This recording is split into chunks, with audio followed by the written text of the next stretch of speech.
Vou ficar aqui mais ou menos posicionada na frente da câmara. Boa tarde a todos, aos presentes aqui na sala 302 da ESA Alcoitão e aos que estão em casa, nos locais de trabalho. Vou apresentar a nossa palestrante convidada, a professora Ana Ruth Miranda, que temos connosco hoje. Antes de mais, agradecer a disponibilidade para estar aqui connosco, é uma honra, é um prazer estar lá aqui connosco a partilhar este conhecimento. A professora Ana Ruth é linguista de formação base, doutorado em Linguística, pós-doutorado em Psicolinguística e agora está cá em Portugal connosco a desenvolver mais investigação e a dar-nos conta dos avanços que tem feito nesta área. E hoje penso que é a primeira palestra que está a fazer em Portugal, portanto é um gosto, é uma honra para nós tê-la connosco e vai-nos falar um pouco sobre fonologia, ortografia e aquisição e aprendizagem da escrita. Deixo-vos com a professora Ana Ruth. Obrigada. Bom, começo agradecendo eu, né? Muito obrigada pela oportunidade de poder estar aqui hoje com vocês, né? Para dividir os resultados dos estudos que eu venho desenvolvendo no Brasil, no sul do Brasil. Então, meu nome é Ana Ruth Miranda, sou professora da Universidade Federal de Pelotas. A Federal de Pelotas fica no extremo sul do Brasil, ainda abaixo de Porto Alegre, a capital do estado, muito próximo do Uruguai e da Argentina. E na universidade, há 20 anos, eu venho desenvolvendo um estudo que é relativo à aquisição da escrita, que eu denomino aquisição da escrita, mas, enfim, a gente sabe das implicações, né, teóricas que tem o uso do termo. Então, hoje eu vou compartilhar um pouco desses estudos, das reflexões que a gente vem desenvolvendo lá. Queria ficar, assim, primeiro agradecer, né, a Margarida, agradecer a Maria João, que ajudou a fazer esse link, vamos dizer assim, entre a Escola Superior de Saúde de Alcoitão, né, dizer que é um prazer, então, poder estar aqui hoje falando com terapeutas da fala, sim, pessoas fazendo formação em terapia da fala, eu vindo desse lugar que é da linguística, né? Só para contextualizar, eu fiz a minha dissertação em aquisição fonológica e logo em seguida a tese em teoria fonológica. Aí, alguns anos depois, eu fui para uma faculdade de educação, então vejam os movimentos, né? Como eu ando sempre nesse entre-lugar, vamos dizer assim, que vai se formando a partir dessas diferentes áreas de conhecimento. Então, vou começar mostrando para vocês qual é a... Deixa eu ver se eu me acerto aqui. Peraí. Não. Não. Eu tinha testado e tinha funcionado, mas agora parou. Sempre assim.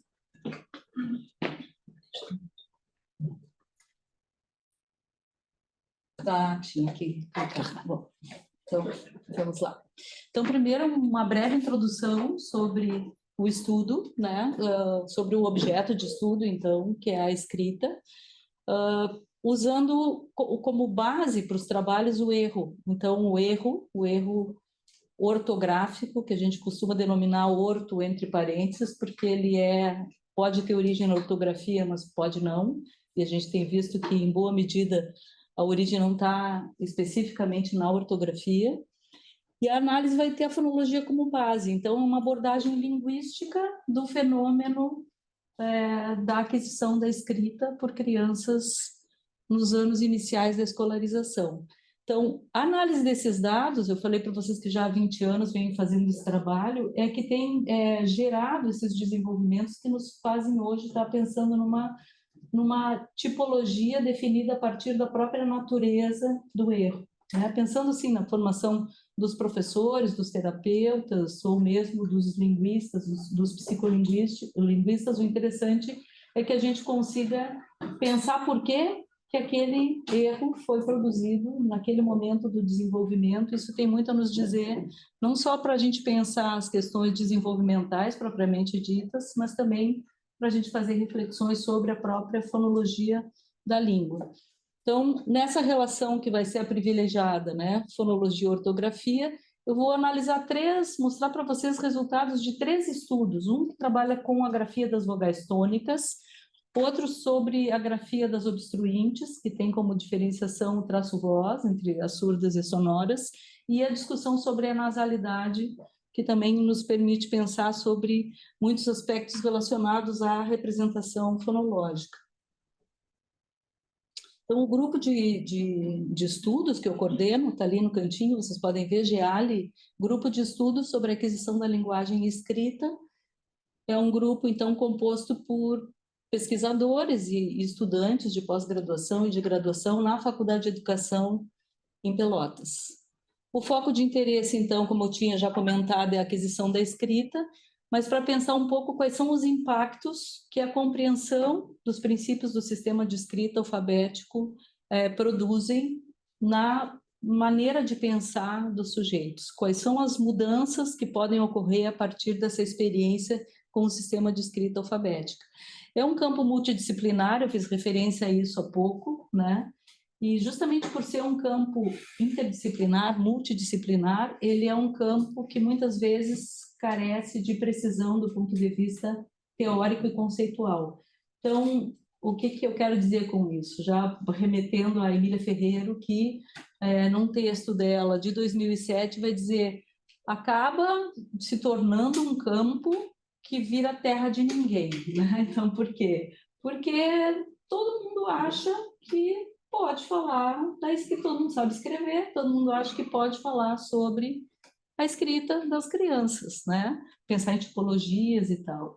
Só que quando a gente faz esse movimento sem o rigor devido, a gente está, na verdade, esvaziando o campo, e isso faz com que os trabalhos possam contribuir pouco para que a gente possa realmente compreender o fenômeno, enfim, e pensar em ações nesse sentido, né? Então, acho que essa imagem da Ferreiro, ela é ainda válida, né? Então, a gente recém fiz esses comentários, assim, é o terapeuta da fala, é o linguista, é o sociolinguista, é o psicólogo, é o educador, todo mundo tem interesse, é um campo complexo, né? Que parece fascinante, né? É fascinante, todo mundo, então, quer falar um pouquinho sobre a área, só que aí a gente vai tendo, às vezes, essa frouxidão teórico-conceitual. Então, uma das coisas que a gente sempre tem em mente é que a nossa abordagem do fenômeno é uma abordagem linguística, com base, então, também em estudos da psicolinguística, né? Os estudos pioneiros dessa abordagem linguística do fenômeno da escrita, ele remonta lá nos anos 70, né? A gente tem esses autores que desenvolveram uma linha de estudos a partir das escritas inventadas, então, trabalhos com dados episódicos gerados dentro do próprio contexto familiar, né? O trabalho do Charles Reid, onde ele vai enxergar a fonologia e fonética nessa emergência da escrita, né? Depois o trabalho da Carol Chomsky, que também vai usar os desenvolvimentos primeiros ali da teoria gerativa para pensar os dados de escrita inicial, e os estudos da Lieberman, que vai pensar mais na fonologia escrita, questões relacionadas aos aspectos fonéticos, como é que isso aí também repercute, né, nas escritas iniciais.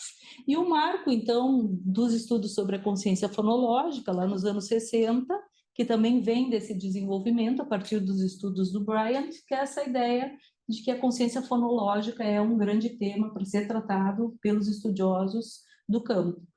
E aí começa a controvérsia sobre, precisa desenvolver a consciência fonológica para entender os princípios do sistema de escrita, ou entender os princípios do sistema de escrita te leva ao desenvolvimento da consciência fonológica. Então, daí muitos trabalhos, muitos anos, muitas pesquisas em torno dessa temática. Hoje em dia a gente tem uma ideia mais consensual de que é uma via de mão dupla, e que entender o princípio do sistema alfabético, ou seja, entender que uma letra representa um som que tem uma representação na nossa fonologia, enfim, que é o motor, vamos dizer assim, da estrutura do desenvolvimento de qualquer língua natural. Isso vai, de alguma maneira, promover o desenvolvimento da consciência fonológica, né?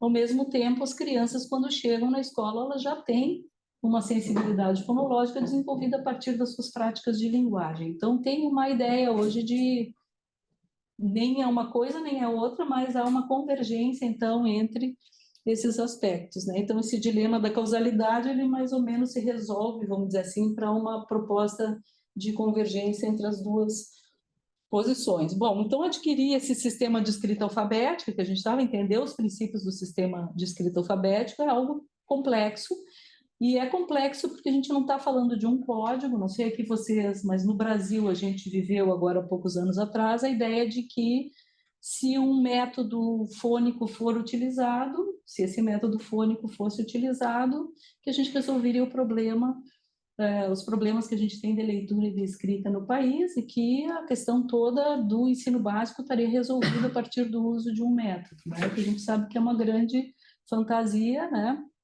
Porque a gente está diante de um sistema notacional e não de um código, né? Então, aprender o sistema de escrita alfabética, que tem a mesma estatura, vamos dizer assim, do que seria o sistema da música, o próprio sistema da matemática, a gente está aprendendo um sistema representacional, né? O que é algo muito mais exigente do ponto de vista cognitivo do que propriamente aprender um sistema de codificação, né? Então, esse sistema notacional associado a ele, a gente vai ter um sistema ortográfico. Então, a gente vai trabalhar um pouco com essas, a gente tem trabalhado com essas ideias em torno dessa não é hierarquia, mas enfim, dessas relações que se estabelecem, né?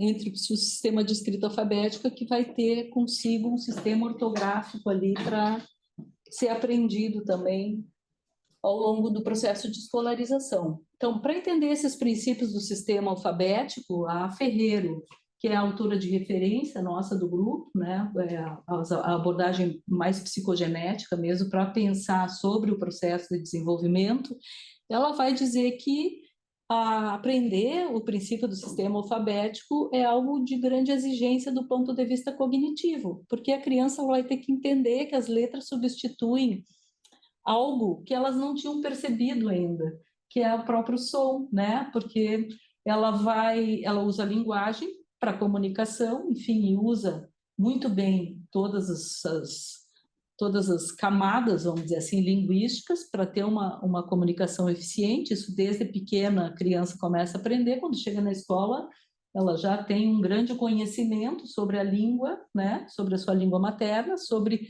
os usos, principalmente, da língua materna, e vai precisar, então, entender que existe um mecanismo capaz de produzir toda essa complexidade, né? Então, essa passagem, ela é uma passagem custosa e ela não se dá do primeiro para o segundo ano, né? Essa é a grande contribuição da Ferreiro e Teberoski com o estudo, mostrando que essa construção ela vai ocorrendo desde muito cedo, né? Quando a criança já começa a construir hipóteses sobre o que seja o sistema de escrita. Então, isso também nos ajuda a pensar que muitos estudos que a gente tem de sociolinguística, que vão ver, o erro, olha aqui, a variação linguística, então, se tem essa variação, vai ter erro na escrita, como se fosse uma relação direta entre a forma de falar do sujeito e a maneira como ele vai escrever, e a gente tem visto pelos estudos que não é isso que acontece. Desde o início, o sistema de escrita já é um sistema que tem uma configuração própria para a criança, está linkado, está ancorado, vamos dizer assim, no sistema linguístico, mas ele tem uma certa autonomia, né? Então, essa relação ela não se dá também de maneira direta, a gente poderia pensar dessa forma. Bom, e também estabelecer, então, eu já comentei isso, entre a língua oral e os sinais gráficos, que é essa ideia, né? A criança tem um episódio que eu acho muito bom de consciência fonológica, que mostra justamente a percepção da criança mais vinculada às questões semânticas, né? A professora, a terapeuta da fala, pergunta para a criança que está sendo alfabetizada: se eu tirar um pedacinho da palavra piolho, se eu tirar o primeiro pedacinho da palavra piolho, como que fica? Esperando uma resposta óbvia dos adultos, olho, né? E a criança diz lêndia. Então, opa, acendeu o farol. Foi pergunta 2. Se eu tirar o primeiro pedacinho da palavra escola, o que que fica? Cola. Não, secretaria a criança, é um pedaço da escola. Então, é um exemplo bem lindo, eu acho, de como que o pensamento ele vai se organizando do ponto de vista semântico. Então, os aspectos sonoros, eles ficam mais lá vinculados às questões, sim, dos jogos de linguagem, quanto mais melhor, enfim, mas o processo de pensar sobre essa estrutura, ele vai ser inaugurado, vamos dizer assim, quando a hipótese alfabética começa a ser construída, né? Então, essa capacidade de notacional, a Karen Loftus-Smith, em 92, já falava sobre ser uma tendência humana, a partir de estudos que ela fez com bebês, com crianças muito pequenas, né? Uma das experiências era bebês de 1 ano e pouco, com muitos pincéis para escrever num papel, um grupo com pincéis que não escreviam, que não tinham nada, só tinham formato de pincel, outro grupo com pincéis que realmente marcavam, notavam algo, e a diferença de tempo dessas crianças nas atividades era totalmente diferente. Essa criança com pincel que não escreve, ela se desinteressa imediatamente pela atitude, e o seguinte vai continuar. Então, a partir de uma série de experimentos, ela foi chegar a essa afirmação dizendo que essa capacidade notacional já faria parte da nossa estrutura cerebral, né, da estrutura da nossa mente, né, e isso então nos leva a produzir esses instrumentos culturais, dentre os quais a gente tem aí o sistema de escrita. Isso feito de uma maneira então intencional, né, não é aleatório. E aí é um outro ponto interessante aqui que eu sempre gosto de chamar atenção é a questão do erro. Bom, vejam o lugar que eu estou, que é um campo de linguista. Para o linguista, erro é uma palavra que tem uma conotação negativa, concordam? Para um linguista não, ninguém erra, todo mundo sabe a língua que fala. Ok, isso sim, né? Mas quando eu vou escrever, eu tenho um jeito de escrever. Então, a escrita não tem essa mesma possibilidade de interpretação do erro. E se eu estou pensando num processo de desenvolvimento, o erro vai fazer parte do processo de desenvolvimento. Então, tirar a carga negativa da palavra era um pouco também a nossa intenção quando elegemos o erro como nosso dado de análise, nosso dado de observação. Erro no sentido, então, de uma forma provisória. Essa é uma definição do próprio Paulo Freire, que eu acho bonita. Ele vai dizer o erro é uma forma provisória de saber, né? Ou o próprio Piaget, que vai falar do erro também como algo que é inerente ao processo de desenvolvimento, porque para o Piaget o erro vai produzir, o erro construtivo, ele vai produzir o conflito vai te levar para outros níveis, vamos dizer assim, desenvolvimentais, enfim. Então, o erro é nosso tema de eleição, né? A gente tem também na poesia agora me deu um branco, agora dei para ter brancos com nomes de Oswald de Andrade. O Oswald de Andrade, que é um modernista brasileiro, que dizia que o erro, ele falava, vamos aproveitar a contribuição milionária de todos os erros. Quando ele estava falando da coisa da construção da cultura brasileira, questionando os processos coloniais e tal no Brasil, então a gente tem muitas vozes aí chamando o erro para o centro da discussão e o erro como sendo algo positivo, não só com aquela conotação negativa que está nos dicionários, né? Então, essa via de mão dupla que a gente quer pensar é como que se dá a fonologia escrita. Esse é um diagrama que eu fui construindo também lá ao longo dos estudos. Lá foi publicado a primeira vez em 2014, num artigo, em que eu procuro sintetizar a perspectiva de trabalho. Então, qual é a ideia de linguagem, de aquisição de linguagem? A ideia de que a aquisição da linguagem ela se desenvolve a partir da relação entre o input linguístico e os princípios gerais que estão disponíveis a todos nós, seres humanos. A conjunção entre o input e os princípios gerais é que vai dar conta do nosso conhecimento fonológico. Aqui falando só da fonologia, mas eu poderia dizer do nosso conhecimento linguístico, mas aqui estou pensando em fonologia porque a relação é com o sistema alfabético. Esse conhecimento fonológico, então, ele vai ser o insumo principal para o desenvolvimento da escrita. Então, a aquisição da escrita, numa via de mão dupla, estaria relacionada ao conhecimento fonológico.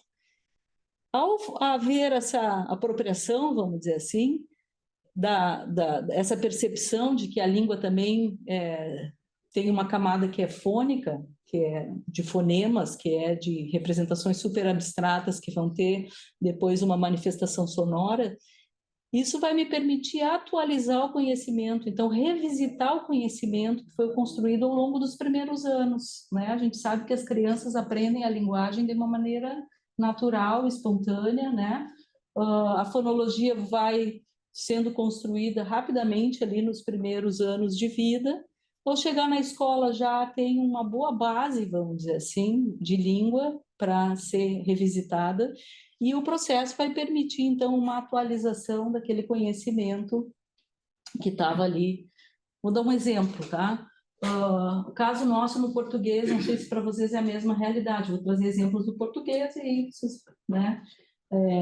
O português tem, se a gente olha a questão do acento na língua, qual é o acento preferencial, o acento prosódico? Para nós, o acento prosódico preferencial é a paroxítona, e a oxítona, quando a oxítona for terminada por uma consoante, e não tem nenhuma preferência por proparoxítonas.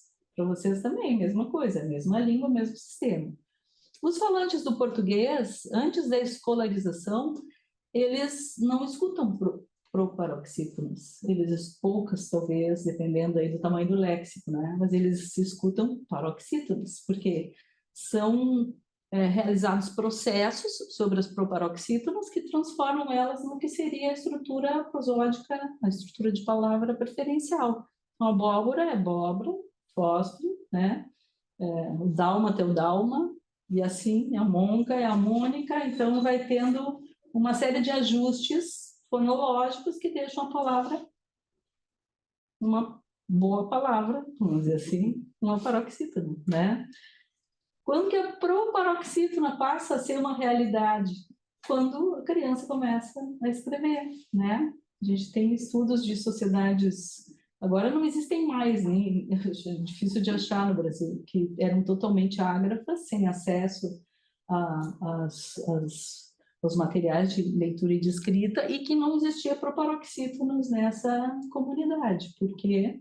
Porque é algo que o processo de escolarização é que vai nos levar, então, ao reconhecimento, né? Então, essa atualização, ela vai promovendo mudanças representacionais que envolvem estruturas de sílaba, estruturas de palavra, ajustes no acento, enfim, todo o campo fonológico, desde do traço à unidade maior, vai sendo prosódica mais ampla, vai sendo revisitado, reajustado, né? A partir, então, dessa atualização que pode produzir mudanças representacionais. Um pouco essa ideia, a síntese, assim, do que a gente foi buscando quando ia olhar para o dado, pensando do ponto de vista da própria constituição, né, fonológica. Bom, aqui no lado vocês têm práticas letradas, isso é só para não fazer parecer que a gente não observa que as práticas letradas vão também todo o tempo estar interagindo com esse esquema, com essa estrutura, mas é como o foco recai sobre a estrutura linguística mesmo, ali, estrutura fonológica, aqui é só para lembrar que, obviamente, as práticas, isso que eu falei da proparoxítona, vai haver diferença, vamos dizer assim, nessa percepção desse acento prosódico, a depender do tamanho do léxico e das práticas de letramento a que as crianças estão voltadas, né? Assim, o que está sendo oferecido a elas. Vocês usam o termo aqui, literacia? Letramento não usam? Mas o equivalente seria os dois termos, tá? Esse é um termo que foi cunhado no português brasileiro na década de 80 pela Mary Cato, professora da USP, depois foi referendado pela professora Magda Soares, que eu acho que talvez vocês já tenham alguma referência, que é a nossa grande pensadora, assim, nas questões de alfabetização. São 3 ideias, síntese ali, que a questão da escrita, então, ela é parte integrante, isso atribui à questão da escrita também um outro estatuto, que parecia que era uma coisa secundária lá, que dava para dizer qualquer coisa a respeito, não. Se ela tem todo esse efeito na nossa percepção sobre a língua, sobre a estrutura da língua, isso que eu falei, nos ajuda a ouvir coisas a partir da aprendizagem da escrita, né? É sinal que ela é parte de um processo maior, que é o processo de desenvolvimento linguístico, né? O conhecimento linguístico, então, ele vai ser atualizado, isso pode afetar representações fonológicas, fonemas e traços, que vão estar sempre sendo atualizados, então, em produções orais e escrita. E essa escrita seria potencial para o desenvolvimento das representações, tá? Então, essa é a ideia que está por trás, assim, de tudo. Então, a ortografia, olhada por si só como sistema ortográfico, ela também é interpretada como objeto de conhecimento. Às vezes a gente lê em alguns manuais que ortografia é pura e simples memória, e não é pura e simples memória na nossa percepção, porque a ortografia é um sistema sobre o qual podemos pensar com olhos assim de quem quer entender qual que é o modo de organização desse sistema, né? Então não é só memorização envolvida, mas há uma série de processos outros aí que podem servir para a gente explorar esse material na nossa vida de trabalho, na sala de aula, ou na pesquisa, ou na própria sessão de terapia, né? Então, as perguntas que a gente faz para a pesquisa sempre elas vão nesse sentido, né? O que a criança sabe? Essa é a primeira. Acho que quem vai lidar com criança, a primeira pergunta que tem que fazer é o que a criança sabe sobre isso que eu quero saber mais, né? Então, seria o ponto de partida. Quais são as hipóteses que ela formula? E isso também vai me dizer bastante sobre a maneira de intervir, né? E qual é a natureza do erro. Então, o nosso foco foi se voltando para a natureza do erro. A gente tem várias tipologias de erros já no Brasil, não sei se circulam aqui os textos, mas tem um livro do Zorzi, que eu acho que circula bastante. O Zorzi é um fonoaudiólogo, como se chama no Brasil, um terapeuta da fala, lançou um livro da pesquisa dele sobre categorias de erros. A gente tem o Cagliari, que também é uma referência da linguística brasileira, que também tem um material sobre tipologias.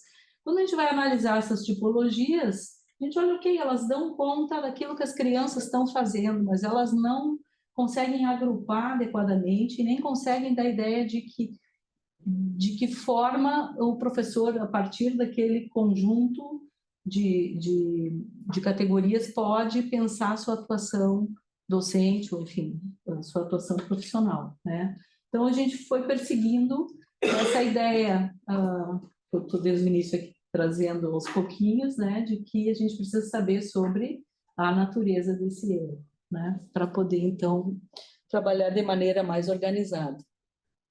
Então, na relação fonologia e ortografia, só para a gente relembrar, a gente está diante de um sistema, no português, um sistema alfabético com uma ortografia que tem um alto grau de transparência, né?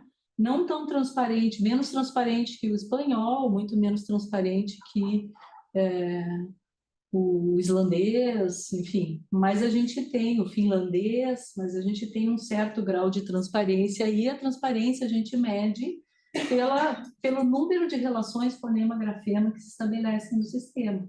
Então, a gente tem 17 fonemas em português, consonantais, né? Por que ali botei 19, né? Tem uma coisa errada. Não, 19. Eu que falei 17. 19 fonemas consonantais e 7 fonemas vocálicos, né? 26 no todo. E temos 34 grafemas para as consoantes, né? Então, vejam ali entre 19 e 34, onde que a gente vai encontrar a maior concentração, né? Justamente aqui, ó, na grafia do San, né? na grafia do Chajã, alguma coisa, mas praticamente aqui nas alveolares, nas fricativas alveolares, é onde a gente vai ter uma maior oferta, vamos dizer assim, de grafemas para representar principalmente a surda, né, o san, e também um pouquinho ali para o sonoro. Então, esse seria o primeiro quadro, vamos dizer assim, para a gente analisar. Obviamente que quando a gente vai olhar o caso da grafia do san, da fricativa, a gente sabe que tem uma série de contextos que podem ser identificados, nesse sentido, a ideia de sistema, aquela da ortografia, uma série de contextos que podem ser identificados e que vão ajudando, vamos dizer assim, a eliminar a quantidade de oferta que o usuário terá para registrar aquele fonema, né? Se vocês quiserem, quem está aqui, perguntar qualquer coisa, ou falar, ou comentar, à vontade, tá? Só para não... No sistema vocálico, eu tenho, no caso do português brasileiro, português europeu, isso aqui não traduz, né, o que ocorre no português europeu. No português europeu, a gente vai ter uma concentração de tudo aqui no centro, né? Mas para nós, o que a gente tem no português brasileiro são processos de alçamento, o E que vai passar para E, o E para E para I. Então, a gente tem um movimento no português em direção às vogais altas abertas, né? Dentro desse diagrama. E no caso do português europeu, a gente tem uma redução muito maior, as vogais de vocês desaparecem rapidamente, né? E aí vão todas para o centro ali do espectro, né, vocálico.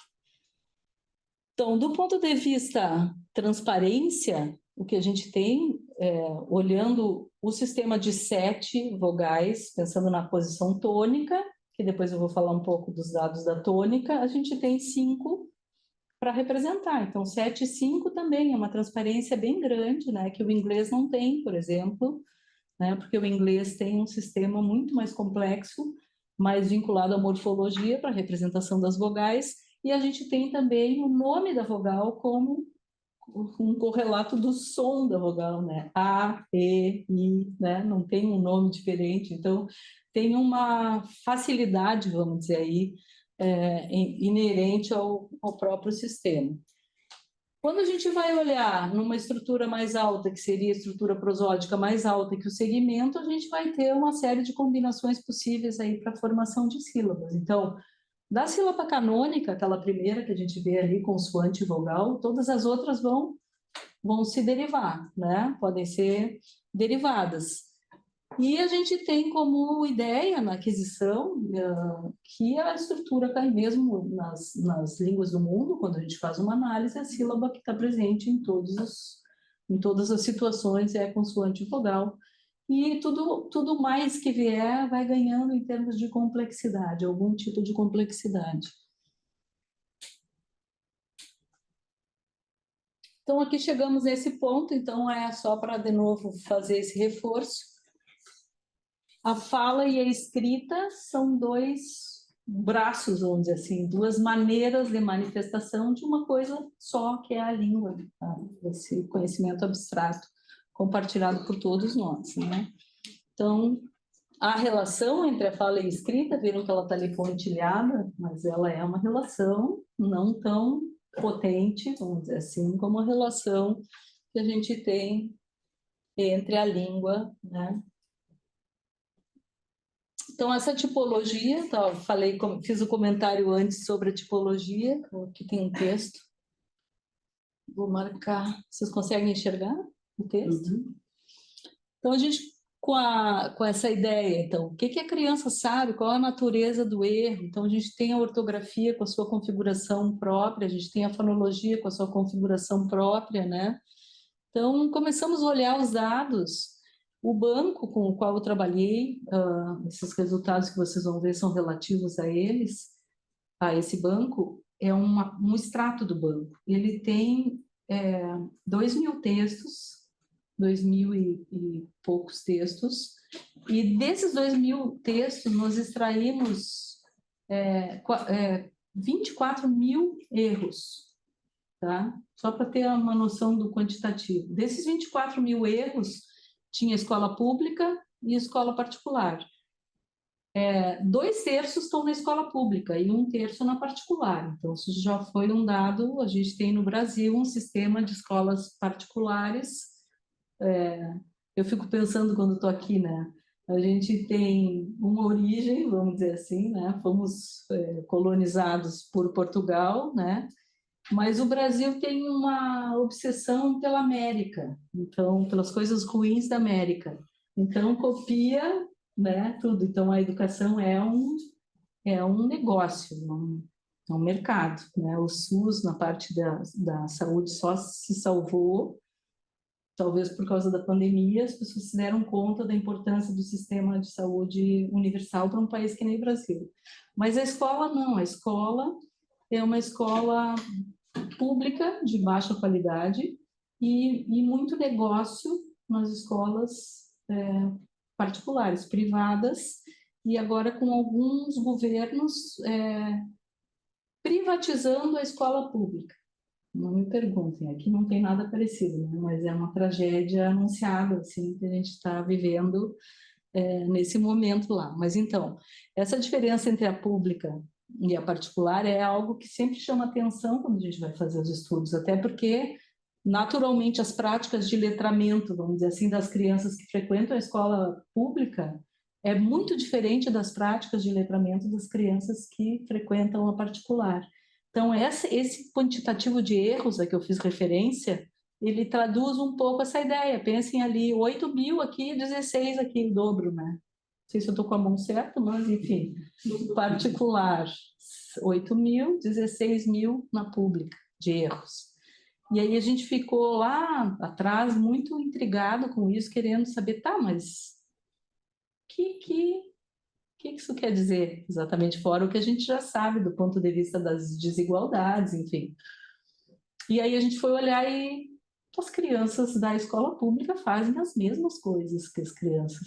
Não tem um tipo de erro diferente lá, um tipo de erro diferente aqui. Então, mais um reforço para essa ideia de que é aquele conhecimento linguístico ali, esse que é democraticamente compartilhado por todos os usuários de uma língua, é o que vai fazer a diferença, vai ser aquela primeira referência. E a gente começou a trabalhar com essa dupla aí, então. Tem coisas que são baseadas na fonologia, buscando essa natureza do erro, e tem outras que são baseadas na ortografia. Então, vamos tentar identificar. Posso colocar uma questão? Claro. Que é essa recolha, esse registro escrito, ele foi obtido a partir de quê?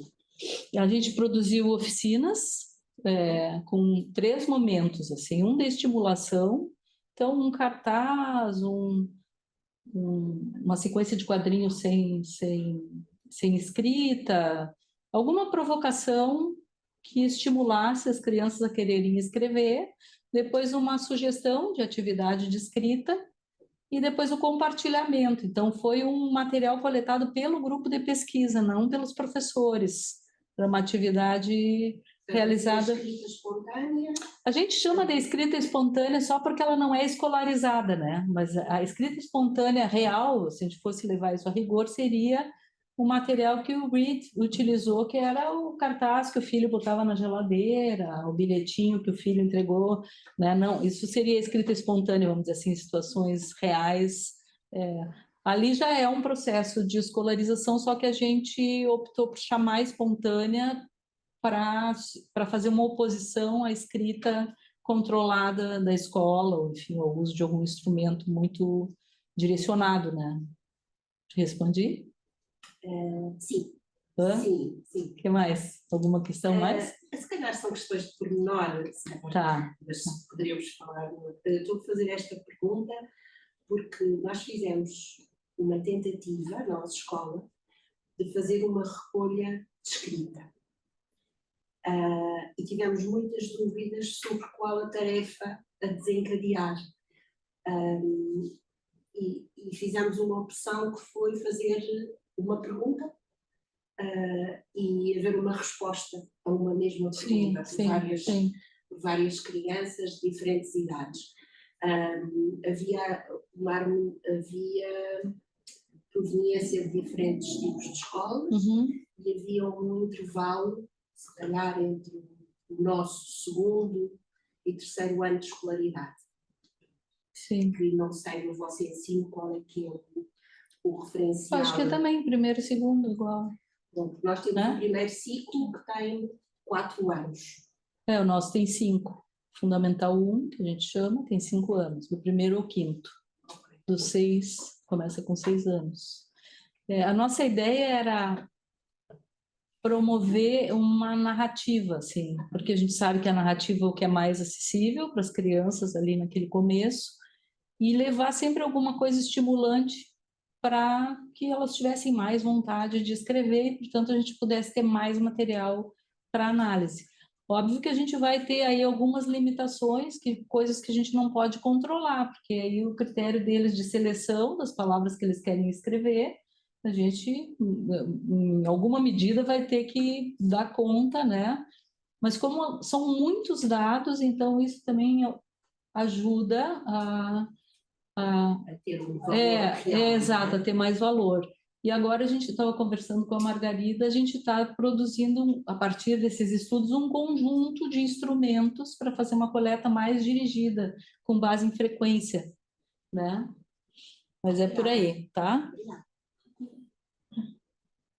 Então, só que quando nós fizemos essa separação desses 24.000 dados, usando esse critério, é alguma coisa do segmento, alguma coisa da sílaba, alguma coisa do acento, vai para a fonologia. Tem alguma repercussão, vamos dizer assim, na estrutura fonológica da língua, tem a ver com o sistema ortográfico, com questões relacionadas a contexto, né, para o uso do RR, por exemplo, ou tem a ver com coisas relacionadas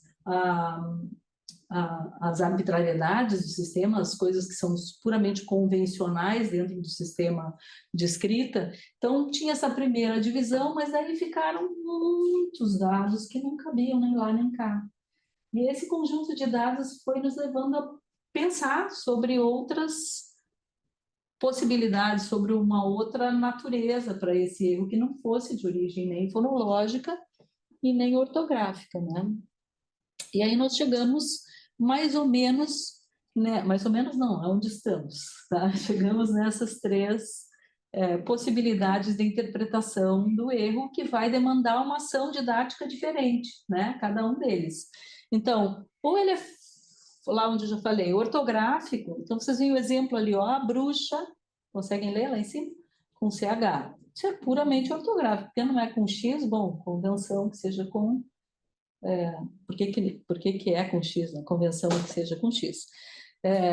Fonológico, ó, bogato, blusar e fez olha aquela palavra, nonamenga.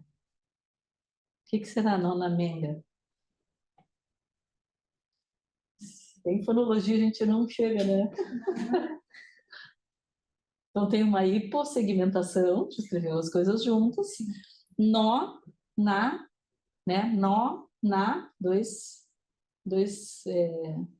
um monossílabo, depois um clítico, nó, na, manga, manga, nó na manga. Manga tem uma segmentação ali no meio, olha que interessante, com um tio pendurado lá em cima, a marca de nasalidade, né? Eu acho uma joia esse dado. Então, aqui a gente tem um monte de implicações, uma quantidade grande de implicações do âmbito da fonologia. O que é uma palavra, né? O que é uma palavra gráfica, o que é uma palavra morfológica, o que é uma palavra fonológica, o que a gente faz com esse que a gente ouve, né? E não sabe bem quem é. Então, um típico dado que a fonologia nos ajuda a enxergar a origem, né? Quais são as dúvidas, quais são as questões que estão ali. E o outro é um dado como esse aqui, ó. Danho, para banho. Banho, badã. Então, badã, a gente pensa, bom, ban para dan, do ponto de vista fonológico, não será, né? Do ponto de vista ortográfico, não é, porque ban é sempre ban é sempre b, né? Ah, mas tem uma coisa aí, olhem como é parecido do ponto de vista gráfico, traçado de letra, né? Então, há um componente, vamos dizer assim, que para nós também, de novo, aí estou falando sempre do Brasil, tá? A escola brasileira, durante um bom tempo, por uma má leitura que fez da psicogênese, entendeu que não precisava mais trabalhar traçado de letra, nome de letra, alfabeto. Aqui vocês não sofrem isso, sofrem. Então lá você sofre isso já há bastante tempo. Então teve toda uma desconstrução das práticas alfabetizadoras que estimulavam isso, o que é um instrumental básico, a coisa da mecânica mesmo, da escrita. Isso foi sendo deixado como se fosse algo tradicional que não fosse bom.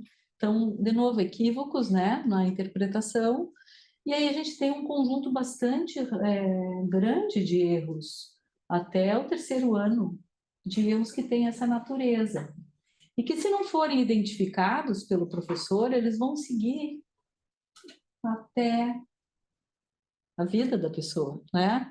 Então, são coisas simples que, se a gente não identifica, a gente não tem como sugerir também alguma intervenção. Então, a gente ficou trabalhando com três. Então, os erros, eles serão de três naturezas, segundo essa perspectiva.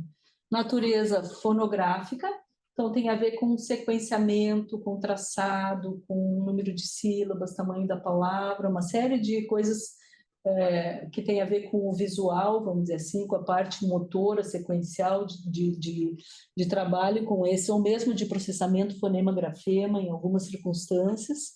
O fonológico, então, sempre que eu tenho alguma coisa relacionada à complexidade fonológica, e o ortográfico, quando está relacionado à complexidade ortográfica. Então, aqui, a ideia, a partida seria essa. Não tem complicação ortográfica, mas tem complicação fonológica, então é fonológico. Não tem complicação fonológica, mas tem complicação ortográfica, então é ortográfico.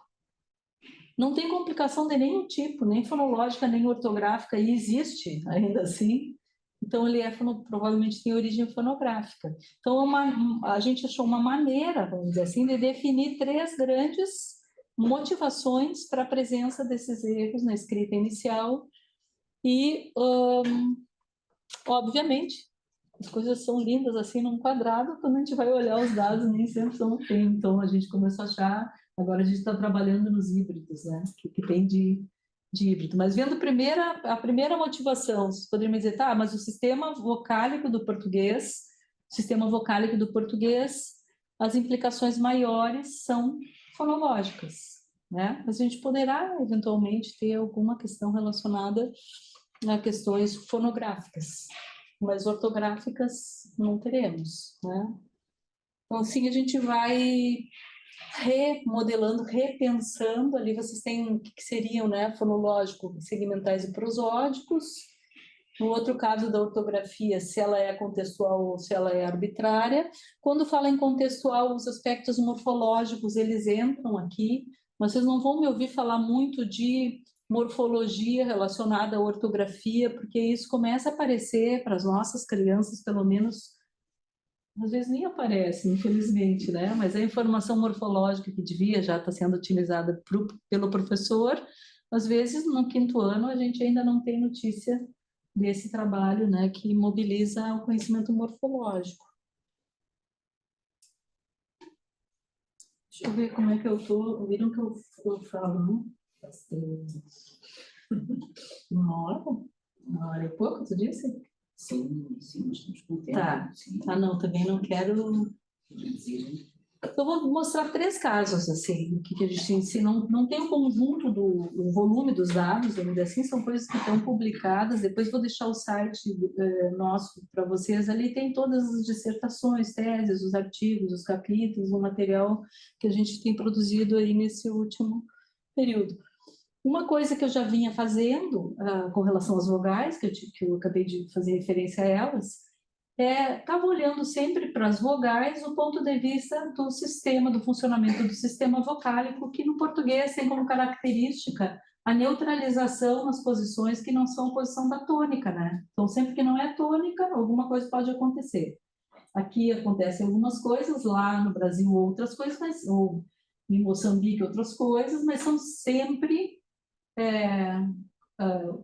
fatos que respeitam, vamos dizer assim, o funcionamento do sistema, quer dizer, a estabilidade das vogais tônicas. Então, vogais tônicas são estáveis, vogais não tônicas, átonas, são mais vulneráveis, mais suscetíveis a processos, né?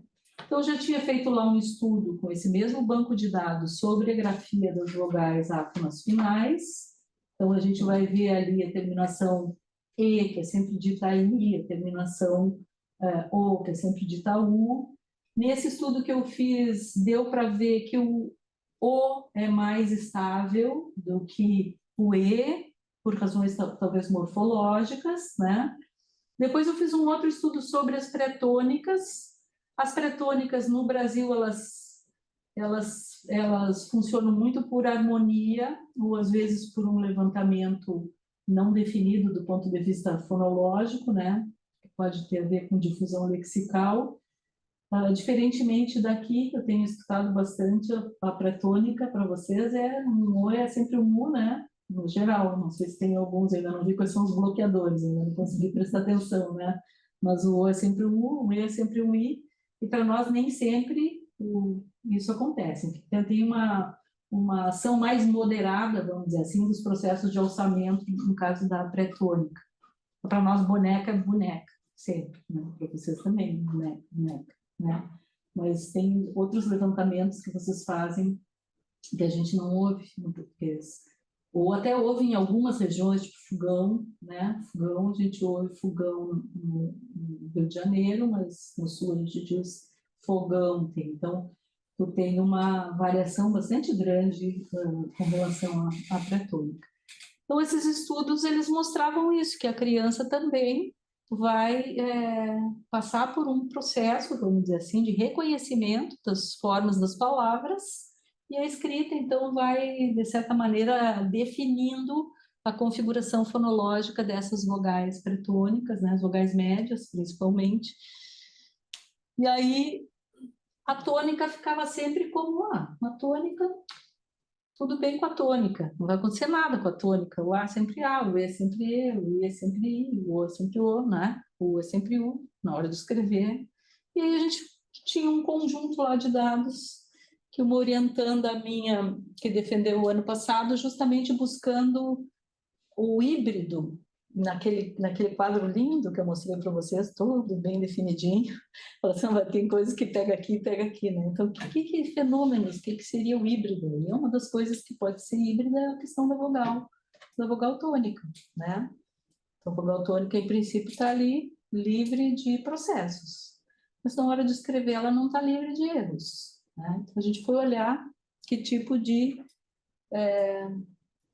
de informação esse dado nos traria.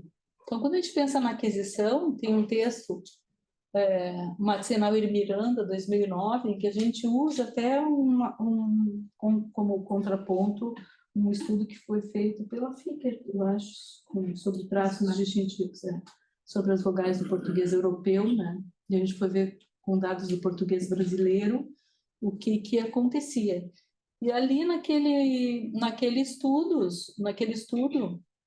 a gente definiu 3 estágios. Isso tudo ali em torno de 1 até 1 ano e 8, 1 ano e 10, 1 ano e 11 no máximo, né? O sistema já estaria completo. Então, num primeiro momento, as vogais dos extremos, a vogal baixa, a vogal I e U. Num segundo estágio, que é logo ali, no mês seguinte, tá? Pensem que a gente está falando das crianças muito pequenas, né? A gente teria uma altura de vogal média apenas, né? E seria o E e o O, e a oposição entre as médias surgiria num terceiro momento, tá? Então, analisando as palavras ditas pelas crianças bem pequenas, a gente chegou à proposição de 3 estágios, com base, então, num conjunto de traços distintivos, que é o que deu a base para análise, vamos dizer assim, do material, né? Então, a gente via coisas do tipo, ó, que a criança com 1 ano e 2, vejam ali, ó, a vogal A ocupando o lugar da média. Quando ela não produzia a média ainda, vai para o lugar da média a vogal A. Depois, casos de assimilação por efeito de contexto. Então, se já tem um O na palavra, que vem depois o que vai por cópia, tu vai fazer esse mesmo tipo de produção. E muitos são esses 2 casos só de dissimilação por efeito de contexto, então 2 coisas iguais que a criança transforma uma para deixar diferente. Então foram os 3 fenômenos que a gente observou nesse estudo, e a gente observou também que as coisas que acontecem com as pré-tônicas, por exemplo, ainda não estão em jogo, vamos dizer assim, a variação linguística ela só vai ser um fato para a criança maior, né? Para a criança já depois dessa etapa aí do desenvolvimento, né? Então, aqui sobre o sistema vocálico já tinha falado, então o sistema vocálico, ele sempre vai, os estudos, né, principalmente a nossa base, que é Câmara Júnior 70, depois Bisol 81, que a gente tem estabilidade na vogal acentuada, né? O A, ele tem um comportamento bem peculiar, vamos dizer assim, se comparando às médias, né? E a gente tem, então, uma expectativa, vamos dizer assim, quando vai olhar os dados de escrita, de que as coisas não saiam desse trilho, vamos dizer assim. Porque a gente não tem processos na variação que envolvem a vogal tônica, né? A gente tem processos envolvendo a pretônica ou a pós-tônica, no português brasileiro. Então, a ortografia das vogais tônicas, então, a ideia é essa, ela vai ser de domínio precoce, né? Porque toda aquela situação já referida, mesmo tem o nome da letra, tem o som da letra, tudo muito me leva a utilizar aquela forma da letra para conectar com aquele fonema, né? E aí o estudo da Silva, 23, ele começou a observar que as vogais tônicas, quando ela foi olhar, também produziam uma série de erros. E aí, se a gente olha ali do lado, a relação fonema-grafema, só o que mostra aqui é onde a transparência não está presente, né? Aqui e aqui. Mas mais ou menos está, né? Tanto que a gente tem A, E, I, O, U, ou A, E, I, O, U, depende da região, não sei como que vocês dizem aqui as vogais. É, O, sempre. A gente tem as 2 possibilidades, né?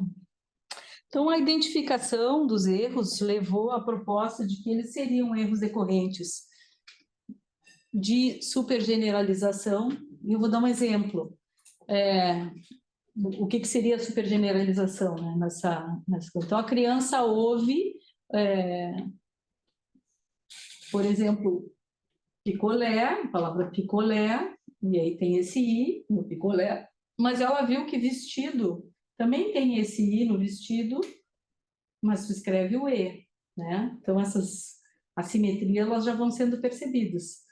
Aí ela simplesmente pensa que o picolé tá mais para picolé, né? Ouviu um I, escreveu um E. Então, quando tem esse tipo de transposição, de movimentação de uma regra mais específica, transformada numa regra geral, a gente trata como fenômeno de supergeneralização, que também aparece bastante na aquisição da fala, enfim. E depois, na variação, a gente vai usar hipercorreção, mas não é hipercorreção, é supergeneralização, simplesmente estender uma regra percebida para contextos, percebida que não é percebida para vocês é outra coisa, uma regra já intuída que vai para outros contextos, né? E aí chamou atenção as médias altas, as vogais médias serem escritas como A. Muitos dados em que a vogal se escrevia como A. Então, dentro de uma potencial diversidade ali que produzia algum estranhamento, porque a gente estava olhando a grafia da vogal tônica, estável, fácil, não sei o quê, sendo escrita de um jeito que produzia um erro, o que será que esse erro teria para nos dizer do ponto de vista da fonologia, né? Aqui uns exemplos para vocês verem, ó. Açude, só na tônica, tá? Escreve açode. Ciúmes para ciúmes. Depois piscina para piscina. Então, mudanças na tônica, buscando a vogal média, tá? Então, um U que passa para O, um I que passa para E, mas viram dentro do mesmo ponto. Depois um O que passa para U, né? Tudo, os ultras, corredor. Uma vogal E que passa para I. Viveram, viviram, viram esse tipo de troca, então tá ali nas altas, e o troca da vogal E para I também, de Cici para dissesse. E aí várias trocas para A, tá? Então aqui que nos chamou a atenção, pensando o que aconteceria nessa retomada, vamos dizer assim, do conhecimento fonológico, né, para que grafias desse tipo fossem encontradas. Então, basicamente, vogal baixa E escrita como A, brega, vira braga, alta E vira A, fazer, fazar, cabalos para cabelos, sapa para sopa, alhos para olhos. Então, viram as vogais abertas escritas como vogais baixas. E aí se chegou a essa ideia, que vocês lembram lá do anterior com relação às crianças pequenas, né? Então, primeiro que a gente tem a supergeneralização aqui na escrita, e depois que a gente pode ter também efeitos de sequência, porque esse A só aparecia nos casos em que a vogal baixa era substituída por uma vogal que já existia no entorno ali. E aí alguns efeitos de dissimilação. Então vocês lembram que lá, quando a gente viu os dados das crianças, a gente tinha uma coisa bem parecida, que era efeito de sequência, né? Não tinha o caso da supergeneralização, porque aí já entra uma informação letrada, vamos dizer assim, que é uma informação descrita, e a gente tem então um conjunto de erros que podem ser explicados com base nessa configuração, na retomada desse conhecimento fonológico, e que tem ligação, vamos dizer assim, os traços nos ajudam a explicar, tem ligação com o processo de desenvolvimento fonológico. Então, aqui na aquisição fonológica, o movimento que nós vimos foi esse, na tônica. Ou tinha as vogais altas, ou todo o resto era o A, né? E aqui na escrita eu vou ter a mesma coisa.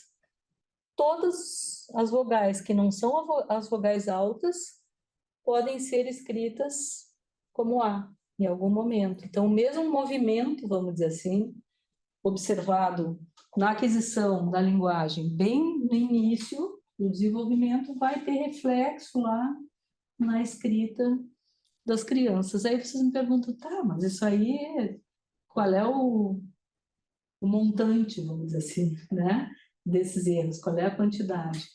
Então, isso é um ponto que eu queria chamar a atenção também. Não é pela quantidade dos erros que a gente observa, não é? Eu disse para você, tem 24 mil erros, a gente faz lá a distribuição. Alguns não ocorrem em tanta quantidade, e tampouco eles são generalizados no sistema, como seria na aquisição fonológica. Muitas vezes não produz tal som, não produz tal som, em qualquer situação. Na escrita, não. Faz uma troca aqui, mas já no mesmo texto, uma palavra parecida com o mesmo, já não faz.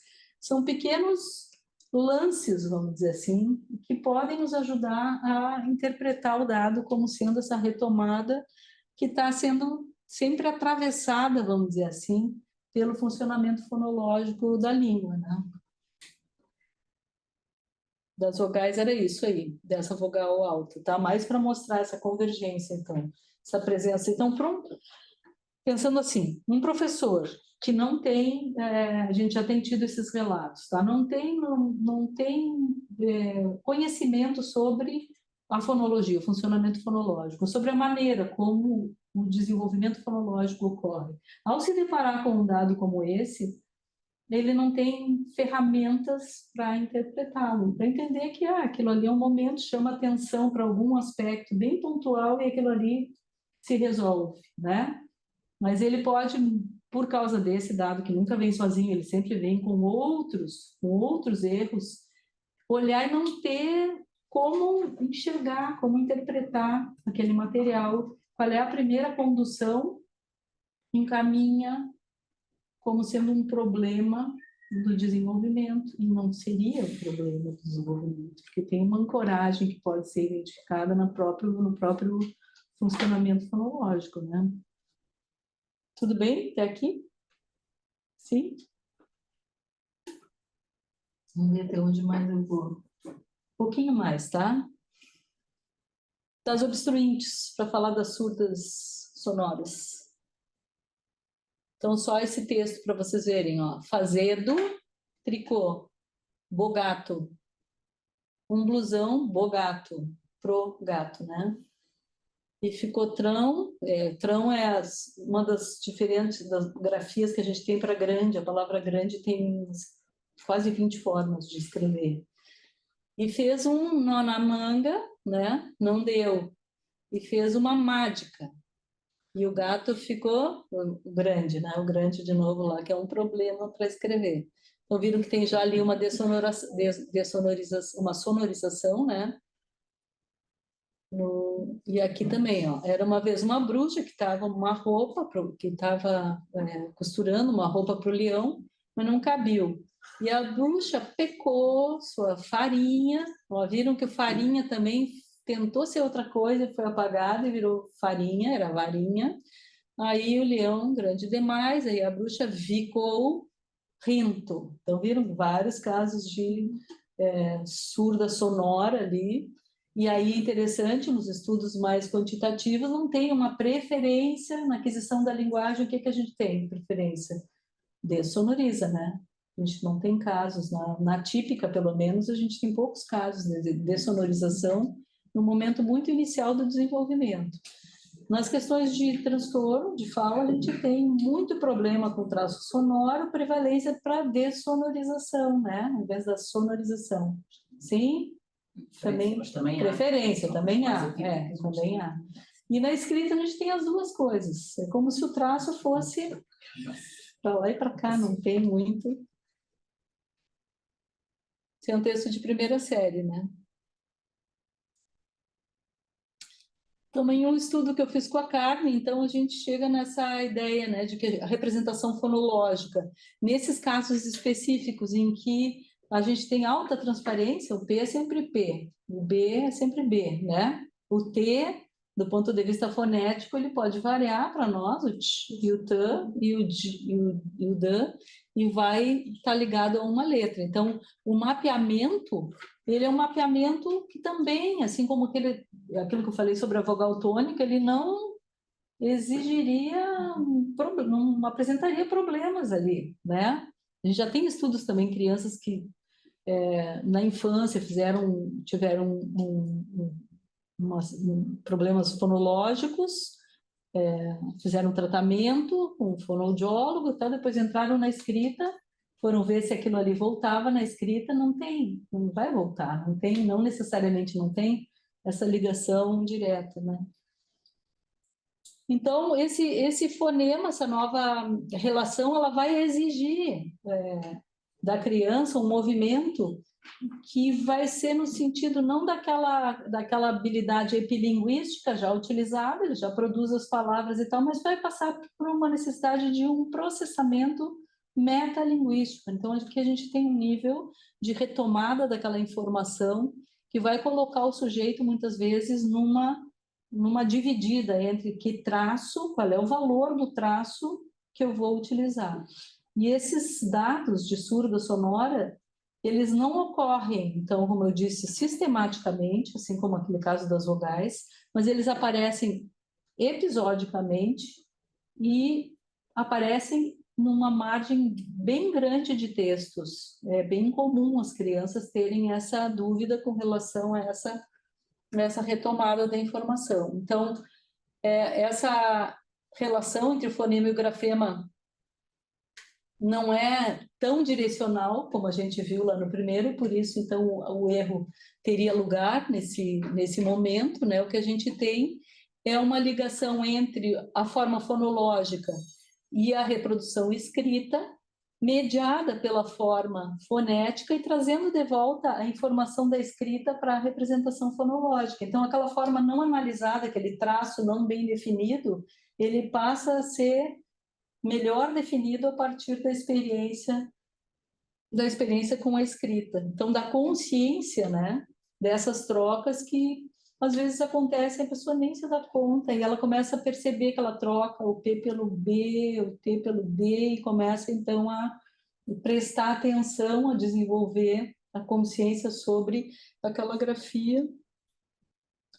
E a gente teria então uma simetria, né, essa simetria formulada a partir dessa ideia de que o conhecimento fonológico ele vai produzir uma implementação fonética, né? E ali ela já está ok, no caso do surdo sonoro, e ele também vai produzir uma implementação escrita, e essa implementação escrita se volta, em termos de análise, da possibilidade de análise da estrutura para o conhecimento fonológico. Então, de novo, sempre essa ideia da mão dupla, da via de mão dupla que está sendo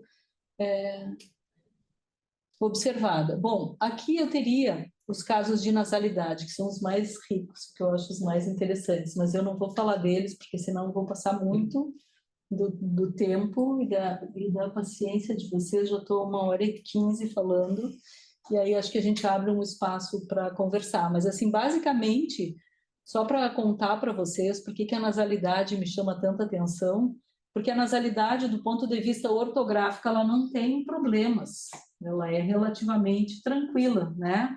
Do ponto de vista ortográfico, eu penso, M antes do P e do B, nos demais casos, eu uso o N. No caso do M e do N, na posição de início de sílaba, se eu troco o M pelo N, eu estou mudando um fonema, então isso também pouco ocorre. Só que aí, quando a gente começa a mexer nos dados, a gente vai ver que desses 24 mil dados a que eu fiz referência, 10% deles envolvem a nasalidade, em alguma medida. E essa nasalidade, então, ela vai ter diferentes, ela vai produzir diferentes problemas, vamos dizer assim, né? Só mostrar um quadro aqui adiante. Isso aqui também é um trabalho que eu fiz com a Tereza Costa, que a gente publicou agora em 24, fazendo uma comparação entre a grafia das rimas do português brasileiro e do português europeu, e é impressionante quão semelhantes são os resultados de escrita, muito, muito semelhantes, à exceção da lateral, né? Que é justamente um problema que a gente tem aí para discutir com relação ao que seria a representação dessa lateral pós-vocálica, né? Palco para nós, palco para vocês, né? Então, as crianças portuguesas, por terem o input com a lateral, têm como aquisição primeira na escrita o L, e as crianças brasileiras, por não terem essa referência, têm como última aquisição o L, já lá no 3º ano, e ainda coisas que ainda vão seguir adiante. Mas, no mais, as duas amostras analisadas mostram um comportamento muito similar. E é interessante notar que justamente é a nasalidade, de novo, o problema, tanto para as crianças brasileiras quanto para as crianças portuguesas. As estratégias utilizadas por ambos os grupos é muito similar. Então, a gente ficava, quando estava escrevendo, a Tereza e eu, a gente se trocava os quadros com os resultados. E, nossa, era muito parecido. Então, mais uma vez, a ideia de que é o sistema mesmo, compartilhamos o mesmo sistema, né? Os mecanismos de variação é que fazem, que produzem a diferença toda entre os nossos modos de falar, né? Então, a nasalidade, ela tem sido um tema bem importante para os nossos estudos, né? Ele é um tema controverso na fonologia, transparente na ortografia, precoce na fala e muito tardio na escrita. Então, por isso que é um tema tão interessante, porque se a criança com 1 aninho e pouco já produz uma vogal nasalizada, esperaria, parece que já está. Não, mas é que não tem, nunca tem, né? Essa relação, ela nunca é direta, né? A gente está sempre aproveitando os indícios que essas escritas iniciais trazem para nos permitir uma reflexão sobre o funcionamento fonológico como um todo. Então, era isso, gurias. Eu tenho... olha, eu sou assim... Eu tenho uma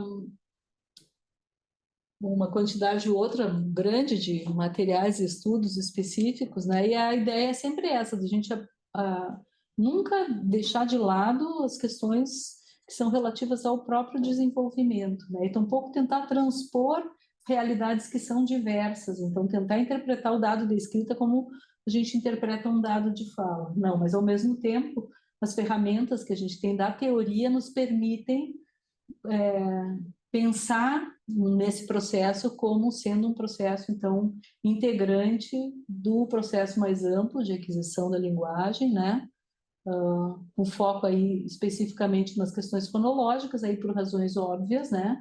O sistema nosso alfabético de escrita, ele nada mais é do que uma criação genial do ser humano, né? Que aproveita justo o mecanismo primeiro de organização das línguas naturais, que combinam-se sons, e sons formam ou unidades sonoras que formam unidades maiores, e assim, a partir de um número limitado, como a gente viu, 26 fonemas, hoje eu estou trocando números, 26 fonemas, a gente produz tudo isso, e nos permite falar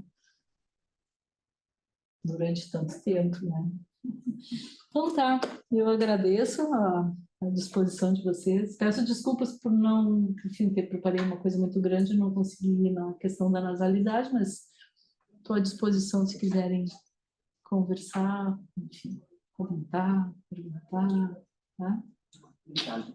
Sim, realmente a nasalidade é algo que nós encontramos na escrita e nos mínimos pontos de perturbação. Eu estava a pensar na classificação que apresentou e se calhar há erros que afetam a nasalidade que podem estar contemplados nas 3 categorias, uns pela semelhança entre as consoantes nasais, não é, gráficas, outros pela própria, está a pensar nas vogais, na questão das vogais, se a criança omite, porque é que omite, não está a processar o contraste entre um E e um AN, por exemplo, não é? A questão dos ditongos, que é um dos erros, não sei tão que imagino que quem esteja a assistir também é um dos erros que eu acho que continua a ocorrer com maior frequência, que é a questão do ão. Como é que se vai escrever o ão no final, e que cruza aqui com as questões acentuais, não é? A representação ortográfica tem a ver também com tonicidade. E aquilo que dizia no início, que eu acho que é muito relevante, que é arranjar, perceber a gênese do erro, perceber a natureza do erro, e isso é fundamental para que depois consigam implementar estratégias de combate, entre aspas, porque eu acho que o erro serve efetivamente para uma progressão, e muitas vezes um erro não é um erro, é um estado intermédio para se chegar a outras vias. Vocês, estes meninos que acompanharam, estamos a falar de todos os meninos com desenvolvimento típico? Todos. E o banco de dados está acessível, nós podemos consultar? Pois então, o banco de dados, isso eu até tinha um slide aqui, a gente está com esse sistema vestígios sendo montado e por razões, enfim, alheias à nossa vontade, muitas vezes questões também financeiras, ou mesmo de conseguir manter uma pessoa no trabalho, assim, para a construção do banco, a gente ainda não conseguiu disponibilizar ele, mas está nessas vias de ser público, né? Aberto às consultas. Então, não temos ainda, mas a gente oferece acesso para as pessoas que entram em contato, que estão realizando alguma pesquisa, enfim, por meio do Drive, ainda de um jeito não como gostaríamos, né? Mas isso que tu falou é interessante, Margarida. A gente fez com relação à nasalidade, chegou exatamente a essa distribuição. Deixa eu ver se eu tenho aqui. Só deixar aqui a referência, se alguém em casa quiser colocar alguma questão, pode colocar no chat, que eu posso pôr a questão à professora Ana Ruth. A gente tem coisas que são consideradas fonográficas, envolvendo a nasalidade, o M por N, mala, escreve nala, tem a ver com uma coisa de formato de letra. Tem relação com os dígrafos, NH, MH, LH, todos os dígrafos com H, né? E viram ali que tem uma preferência do M no lugar do M, em vez do N no lugar do M, ao invés do M no lugar do N. Aqui seriam os erros da coda, ó, os que são ortográficos, MN em coda, né? Aqui é o que seria considerado ortográfico do ponto de vista da nasalidade, e aí o que é considerado fonológico tem a ver com as mudanças das vogais, com a omissão de algum aspecto da rima. A gente tem no português brasileiro vários casos da substituição do an pelo e na grafia, e vocês têm aqui, a gente já viu, a gente tem um extrato de Portugal lá, dos dados, e isso tem uma explicação fonética, né? Porque um exame de cóclea mostra exatamente a semelhança entre o an e o e. Então, o nosso ouvido captura uma informação, não é um a, muito mais próximo de um e, porque se a gente olha só pelos traços distintivos, estranha um e por um a, uma dorsal por uma coronal, né? Mas, na verdade, o que a gente tem não é uma dorsal, o A já não é mais uma dorsal, é uma central, né? E é uma central, na verdade, mais vindo para frente, para o coronal, e aí essas trocas acontecem eventualmente. Vocês não consideram integrar os aspectos morfológicos na análise? Sim, já temos. Agora saiu uma tese, o ano passado. Ela construiu uma série de instrumentos, trabalhou com a quinta série, não foi quinta, sexto e nono ano. E aí ela fez um trabalho clínico, assim, ela trabalhou com o método clínico para conversar com as crianças depois da realização de tarefas, com instrumentos construídos por ela. E é bem interessante de ver como, aquilo que eu falei, a morfologia, ela não faz parte das aulas do ensino básico, do ensino fundamental, no Brasil, pelo menos, né? Não tem, a informação morfológica nunca é chamada para resolver questões ortográficas, né? Porque depois dessa etapa que eu trato, que é mais a parte inicial, da escrita inicial, a gente vai ter outras questões aí envolvidas, em que a ortografia vai se beneficiar da informação morfológica, mas há quase nada disso na escola. Porque um estudo que nós fizemos com Maria João, que usamos algumas palavras sufixadas e de facto pouco. encontramos aqui algo e acho que seria muito exploratório, mas que encontramos erros, alguns de subgeneralização. Sim. E lá está, a importância de valorizar o trabalho morfológico na parte ortográfica para resolver algumas destas questões. O que eu acho que a análise do erro é muito importante, é que nós, ao pensarmos sobre isto, criamos estratégias, não é? E na verdade, tornamos este processo consciente. E eu acho que é muito isto que a escola precisa, que os pais precisam em casa para ajudar os meninos, para precisamente todos consigam chegar a um nível de desempenho ortográfico dentro daquilo que é esperado na vida adulta, na universidade. Exatamente, e disso, desenvolver a capacidade de pensar sobre o conhecimento linguístico, né, que é o que a gente mais necessitaria que a escola levasse adiante, né, e o tão pouco que a gente tem desse tipo de atitude, vamos dizer assim, mais investigativa, né, com relação à língua, à própria língua. Mas, enfim, então a gente continua trabalhando na expectativa de que isso repercuta mais diretamente na escola, né? Sim. Não há nenhuma questão. Não há questões aqui. Então, só voltando um bocadinho à nasalidade, eu relato em vários contextos esta experiência, que foi uma experiência de colegas franceses e que mostra, de facto, como é complexo o processamento da nasalidade e como, de facto, em contexto de avaliação, quer de meninos com desenvolvimento típico, quer atípico, é importante ter esta informação da nasalidade em consideração. E a história relaciona-se com a construção de um instrumento de pseudopalavras. A gravação da versão francesa do Litmus, de um instrumento de pseudopalavras que é usado em contexto clínico, já em vários países em que o projeto está a ser desenvolvido.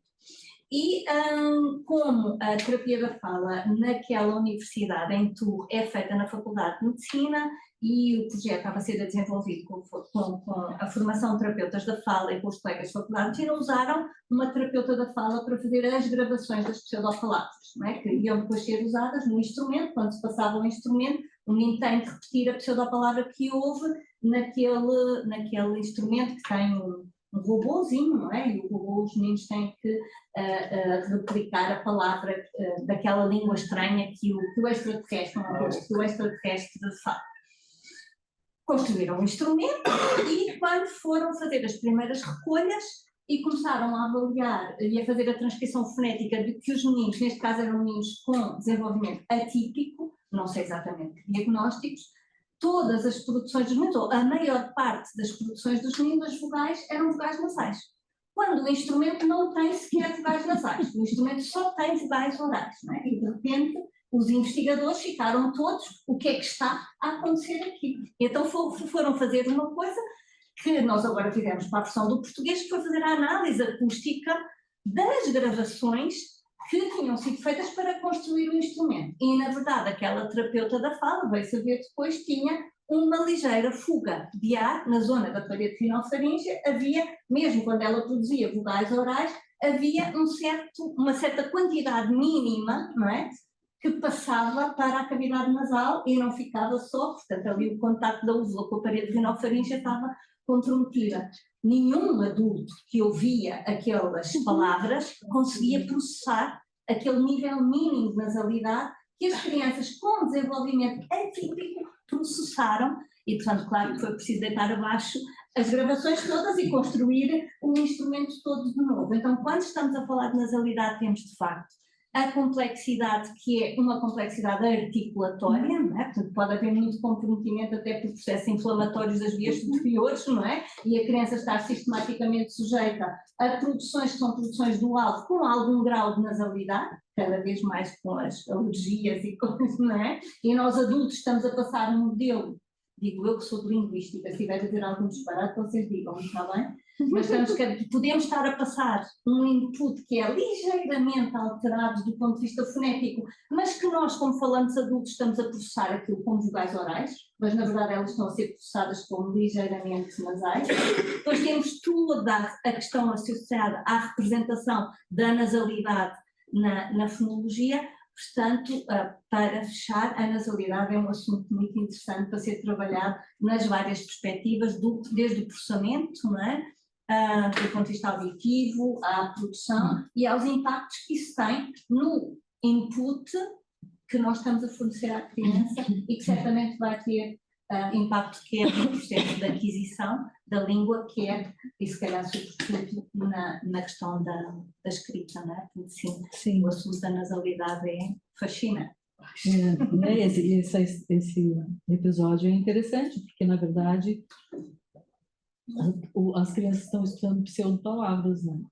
Então, a nasalidade já tem essa dificuldade, vamos dizer assim, do ponto de vista do processamento, né? Porque não fosse a análise que mostra que a pessoa tem essa nasalidade constante, né, no instrumento todo, pelo que eu entendi. Cabe em todas as vogais. Bem interessante mesmo, muita coisa. Eu acho né? delicioso.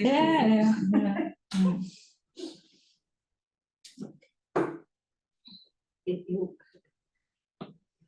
posso só fazer Claro. um comentário, eu sou suspeita em relação à nasalidade, porque me interessa-me pelas alterações de ressonância e as alterações que os meninos com sequelas de fenda do palato apresentam e a forma de compensação que fazem, mas também verificamos que há muitas crianças que, por terem processos inflamatórios ou por terem processos alergológicos, criam dificuldades de discriminação auditiva, mas não apenas de dificuldades de discriminação auditiva, mas também de mobilidade volar. E uma coisa que eu noto recorrentemente, por exemplo, quando nós começamos a falar de exemplos de nasalidade com estudantes de terapia da fala, do primeiro e do segundo ano, ao nível da escrita, não tem nada a ver com o que eu comecei por dizer, eles nunca identificam as nasais com os ditongos. Ou melhor, eles nunca identificam as nasais, por exemplo, no também. Aquele an do também, por isso, eles não identificam. Recorrentemente, os estudantes de primeiro e de segundo ano de terapia da fala. Portanto, estamos a falar de pessoas que estão interessadas na matéria e que depois de estudarem a matéria é que identificam aqueles processos como possíveis processos de nasalidade, que têm um bocadinho de relação com esta parte da escrita. E aquilo que me estava a aparecer pela apresentação que fez, e que eu queria agradecer e dar os parabéns, porque acho que foi muito precisa e muito transparente. Eu acho que a redação e a ortografia dos segmentos nasais talvez seja a área menos transparente da língua portuguesa. Porque ao nível das vogais nós temos uma facilidade, elas vão batendo variantes contextuais, mas na escrita eu acho que é muito diferente para uma criança ter que escrever um ditongo com o símbolo do nasal, ter que ter um me ou um ne que depois não é dito. Eu acho que são das características ortográficas do português as menos transparentes, juntamente depois com os casos das sibilantes, não é? E dos casos de leite. Mas eu tenho essa preocupação e nós estamos aqui à espera de conseguir ter o nosso nasómetro para conseguirmos juntar a parte da produção oral com a análise também do funcionamento nasal, porque de facto acho que não há nem instrumentos de avaliação, nem na língua portuguesa, mas também não há muitos noutras línguas. E eu acho que é uma área de estudo muito importante. Sim. Para a terapia da fala, para a linguística, para várias áreas que estudam o desenvolvimento linguístico e os seus desvios, não é? Ainda bem que falou, porque eu estava muito curiosa para perceber estas áreas. Eu fico com... Bom, enfim. Não, eu digo, podia ter escolhido começar pela nasalidade, deixei ela por último, né? Não deu tempo. Mas eu concordo contigo, eu acho que do ponto de vista fonológico é a maior complexidade que a gente tem no sistema, né? E no caso das fricativas, a complexidade ela é ortográfica, né? Tem uma discussão da Bernadette Abalri, que foi o primeiro estudo sobre a nasalidade na escrita, em que ela vai discutir justamente a questão representacional, porque ela diz por que é difícil para a criança grafar a nasalidade medial com uma vogal mais uma consoante. Uma vogal mais uma consoante, que pode ser o M ou o N, definido por regra contextual. Ali ela levanta a hipótese que depois a gente ficou trabalhando, que é a de que a representação nossa da nasalidade, ela não é bifonêmica, ela não é composta por dois fonemas, ela é composta por uma, Maria João também discutiu isso nas questões de aquisição fonológica, né? Então, para quem estuda o desenvolvimento fonológico, essa vem sendo uma hipótese bastante forte, assim, né? Porque provavelmente a nossa representação da nasalidade seja de uma vogal nasal mesmo, né? E aí, claro, a vogal nasal ela vai ter que se desdobrar em dois segmentos gráficos, e isso teria, então, por isso essa produção de erros, essa produção grande de erros. E fora, ainda mais a situação também da nasalidade final, que no caso do português se transforma num ditongo nasal, né? Então, toda essa complexidade fonológica, ela tá sendo... está influenciando, né, essas escritas iniciais. É o caso, acho, mais rico, mais interessante para quem estuda a escrita é a nasalidade, justamente. E é interessante pensar, por exemplo, em anos subsequentes, quando efetivamente se começa a trabalhar morfologia e aparecem os verbos e aparecem mais erros acontecem. Nós temos alguns dados já para o português sobre isso, que não estão publicados, foram apresentados no Congresso ano passado, crianças no 6º ano que mantêm precisamente dificuldades ainda na escrita, crianças com desenvolvimento típico, precisamente em ditames nasais, são coisas que ainda aparecem no 6º ano e que se calhar com as quais as crianças não têm tanto contacto até começarem a estudar morfologia de uma forma mais... Exato.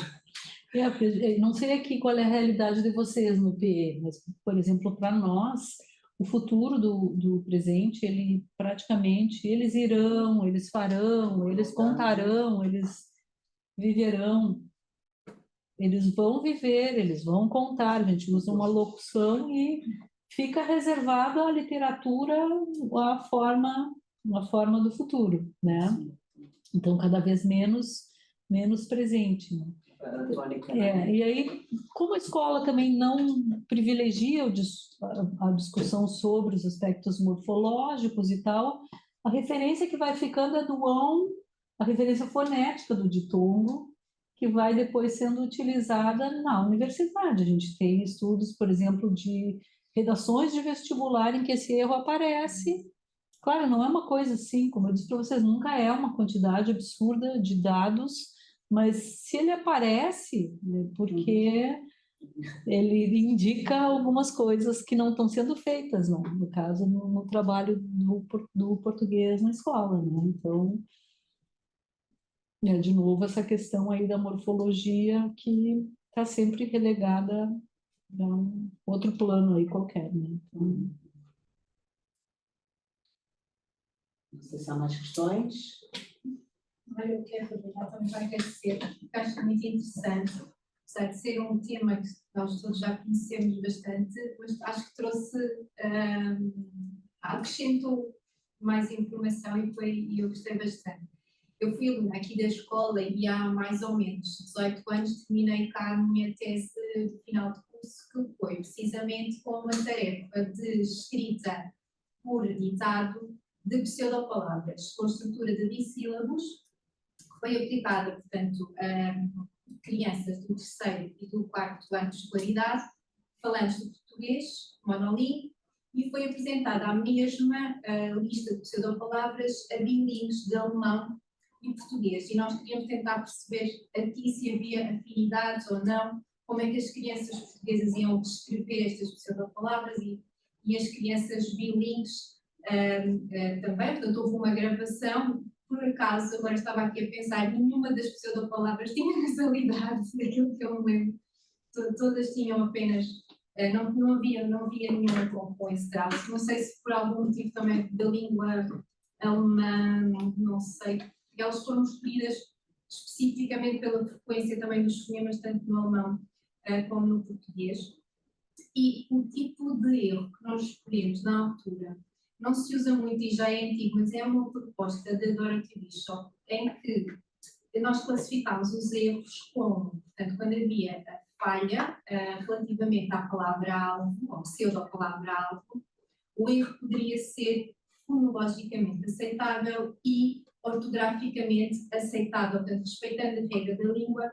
Por exemplo, há bocadinho, quando falávamos da bruxa, que é um erro ortográfico, não é o CH com o X, mas ele fonologicamente é aceitável. Portanto, aí, em termos de gravidade e percepção, é um erro, se calhar, menos grave do que outro que não respeite nem a forma ortográfica da língua, nem a forma fonológica da origem da língua.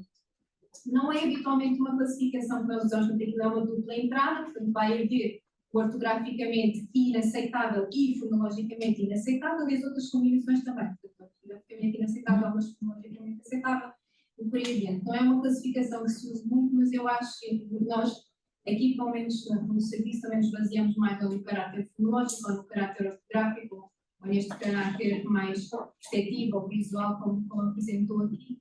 Mas acho que é também, às vezes, uma forma interessante de perceber o erro e de perceber que o quão distante está a criança da forma alvo que ela percepcionou e depois como é que a codificou. É só essa a minha partilha, mas foi interessante verificar isso. Eu acho que esses estudos também trazem algumas informações interessantes, né? Que a transgressão, tem estudos sobre a transgressão, né? Então, tu te coloca no lugar de um estrangeiro e aí tu vai produzir erros naquela escrita. Aí tu analisa a qualidade da transgressão justamente com esse critério do fonológico e do ortográfico, quanto o tipo de transgressão vai te dizer qual é o conhecimento que tu tens sobre o sistema fonológico e sobre o sistema ortográfico, né? Eu conheço essa análise, eu acho ela bem interessante, né? Talvez possa fazer sentido, não é? Ao pensar aqui um bocadinho na vossa perspectiva enquanto serviço, não é? Quando tem que se dar aula aos meninos, não é? Porque o serviço não pode eternamente estar a dar resposta, não é? O chegar a um determinado nível e alguns serviços depois acabam por, lá está, uma coisa que já está muito mais próxima, que já não há trocas fonológicas a nível de desenvolvimento, de outros aspectos mais graves, não é? Portanto, aproximar-se de uma coisa que já tem o mesmo som, portanto, será uma coisa menos severa, não é? Já está mais próxima do alvo. São critérios, não é? Válidos ou não, mas são critérios. Depois, a nível pedagógico, o professor, se for um erro que estão realmente a criar para a ortografia, depois, se a parte fonológica já foi a foco de intervenção do terapeuta fala que pode ser mais o ortográfico, também pode depois. Eu acho que podemos cantar depois na questão, não sempre pensar na morfologia, não pensar na questão dos usos, por exemplo. Há uma série de regras que os meninos vão ter, não é? Que se forem trabalhar, que não a minha perspectiva é que, claro que é uma ortográfica, não estou a dizer que não é, mas se a morfologia, por exemplo, entrar, é uma forma mais fácil da criança conseguir percepcionar como lá chegar, não é? E às vezes a ideia que eu tenho é que olhamos para os erros ortográficos como estão todos no mesmo patamar, e aí eu também vejo que possa haver uma hierarquia em termos de trabalho e de direção dos campos de trabalho. Eu acho que isso é extremamente relevante ser falado. Os professores têm essa consciência, que os pais têm essa consciência, e muitas vezes nós, terapeutas da fala, podemos também dar indicações neste sentido, no sentido do trabalho que é um trabalho gramatical, ainda assim continua a ser um trabalho muito gramatical que tem que ser feito, e que nós acabamos por ter também aqui alguma responsabilidade nesse sentido. Claro que sim, claro que. E era um bocadinho isso que se falava há pouco, as crianças deixam de ter esse contacto com as coisas na escola, porque é que nós chegamos às vezes à universidade, portanto, podemos encontrar erros nos trabalhos dos alunos, estas coisas não foram, não estabilizaram, não é? Possibilidades, exatamente. Portanto, acho que é muito giro ter neste contexto, como a Ana começou por dizer, que é uma área de ninguém e de toda a gente tem uma palavra a dizer.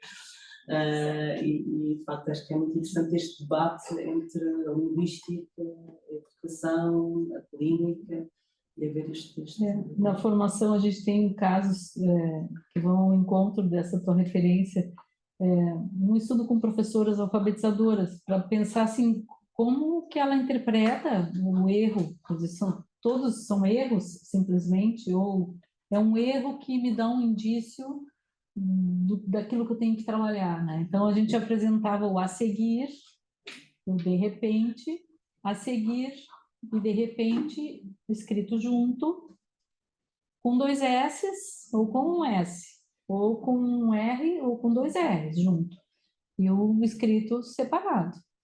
E aí a professora classificava os erros, e aí perguntando qual que é a diferença entre os erros. Então, porque saber que o de repente e que o a seguir são escritos separados é uma informação letrada, vamos dizer assim, né? Não tem uma regra que tu identifica a palavra repente, aí de repente, então tu vai grafar a locução.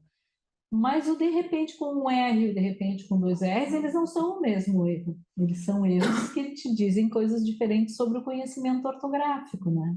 Então esse também é um mecanismo importante para que o professor perceba que pode chamar atenção, se tiver com 2 R's, é bom, é um erro melhor, vamos dizer assim, né, do ponto de vista ortográfico, do que o que tem um R só, né? Então, como é que nesse trabalho ele consegue ir conduzindo a partir dessas pistas? Um pouco isso, né? As pistas que vão chegando. Mas aqui, entretanto, distraí-me com a nossa conversa, temos aqui coisas no chat para terminarmos, se calhar vou só referir. Muitas pessoas a agradecerem a partilha e a disponibilidade, e que foi muito interessante. A Dina Alves agradece também e diz que é sua fã, e toca também aqui a questão da nasalidade, e que acrescenta, além das questões de desenvolvimento típico e atípico, um bocadinho reforçar isto que a Joana dizia, da população bilingue, multilingue, que também é algo que também acontece, e portanto, quer na modalidade oral, em tarefas de repetição, como na modalidade de escrita também acontecem. Ela tem aqui ainda um outro comentário, são os contrastes nos dados de escrita, atento e de acesso. Tem-se verificado que as dificuldades decorrentes da nasalidade, quanto modo ou vozeamento, não tendem a ser unidirecionais, quer de mais para menos, como de menos para mais, como foi também referido, contrariamente àquilo que observamos na oralidade, em que geralmente temos um caminho mais fixo. E, portanto, é que é interessante constatar estas questões, e, como ela termina dizendo, coisas da psicolinguística e interface com a fonologia. A colega Liliana Lucas também dá aqui alguns exemplos de erros fonologicamente aceitáveis, como a questão de pão escrito com P-A-U-N, em vez de pão com o ditongo, diferente um pouco daquilo que falava. Também, lá está, se tivéssemos um contínuo, é diferente, a criança escreve se calhar pão com pão, não é? Também poderia ser uma possibilidade. E também agradece, portanto, basicamente são agradecimentos. Pronto, aqui a parceria, reforçar também que esta parceria entre todas estas profissões e estas partilhas, e portanto é basicamente que eu não queria deixar de ler aqui algumas das mensagens dos colegas que têm estado aqui a partilhar também online, e agradecer quem esteve cá e quem está em casa, queria pedir à professora Margarida, então, que se não há assim mais questões, há mais alguma questão? Não? Em casa também não há? Em casa também não, tudo só agradecimentos. Obrigada pelas partilhas. E disse, calhar, então, a professora Margarida que fechasse a sessão. Vamos fechar. Se me permite, a professora Ana Ruth, vou agradecer a todos os participantes a presença. Venho aqui para a frente da Câmara, eu não sei trabalhar com estas coisas. Agradecer a vossa participação. Sabemos que é um momento de quase ida para férias dos estudantes, e, portanto, é bom ter-vos aqui presencialmente. É excelente ter as pessoas lá em casa e foi ótimo tê-la connosco. Um prazer conhecê-la, um gosto ouvi-la, e espero que este seja o primeiro de muitos encontros. E tenho aqui o grande prazer de lhe oferecer uma lembrança muito pequenina da escola, com algumas obras que nós produzimos aqui, mais sobre a terapia da fala, e que espero que sejam úteis, e que espero que sejam uma ponte que se vá criando entre a terapia da fala em Portugal e a linguística no Brasil, e também, como já acontece, a linguística em Portugal. Muito obrigada. Eu que agradeço. Também quero agradecer, muito obrigada pela atenção de todos, né? E espero que seja um começo mesmo de uma conversa mais duradoura que possamos ter, tá? Muito obrigada. Obrigada, professora.